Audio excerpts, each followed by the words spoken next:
জঙ্গলের মধ্যে চুপচাপ বসেছিল এক সিংহ। সেই সময়ে তার দিকে এগিয়ে এলো এক সিংহী, কিন্তু সহধর্মিণীর হাবভাব দেখে স্বস্তি পাচ্ছিল না সিংহটি। সিংহের পায়ে হঠাৎ কামড় বসাতে যায় সিংহী, তা দেখে পা সরিয়ে ফেলে সিংহটি। তারপর সিংহের লেজের কাছেও মুখ বাড়ায় সিংহী।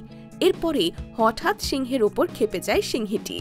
জঙ্গলের ভেতর যেতে গিয়েও সিংহের দিকে ঘুরে দাঁড়ায় সে। সিংহের দিকে ভয়ঙ্কর গর্জন করে সিংহী, এলোপাথারি থাবাও বসাতে শুরু করে সে। নেচার ইজ অ্যামেজিং নামের অ্যাকাউন্ট থেকে এক্স হ্যান্ডেলের পাতায় একটি ভিডিও পোস্ট করা হয়েছে। ভিডিওতে দেখা যাচ্ছে জঙ্গলের ভেতর একটি সিংহ বসে রয়েছে। তার দিকে ধীর পায়ে এগিয়ে যাচ্ছে এক সিংহী। সিংহের পায়ে একবার কামড় বসানোর চেষ্টা করলেও সিংহ তার পা সরিয়ে দেয়। তারপর সিংহকে উদ্দেশ্য করে ভয়ানক গর্জন করে সিংহীটি। সেই গর্জন শুনে চমকে যায় সিংহটি। তড়িঘড়ি সেখান থেকে উঠে পড়ে সে। তারপর সিংহের গায়ে এলোপাথারি থাবা বসাতেও শুরু করে দেয় সিংহীটি। কখনো কেশর ধরে কামড়ায়, কখনো আবার সিংহের মুখে থাবা মারতে তৎপর হয়ে ওঠে। তারপর লেজ নাড়াতে নাড়াতে জঙ্গলের ভেতর চলে যায় সিংহীটি। চুপচাপ এক জায়গায় দাঁড়িয়ে সিংহীকে চলে যেতে দেখে সিংহ।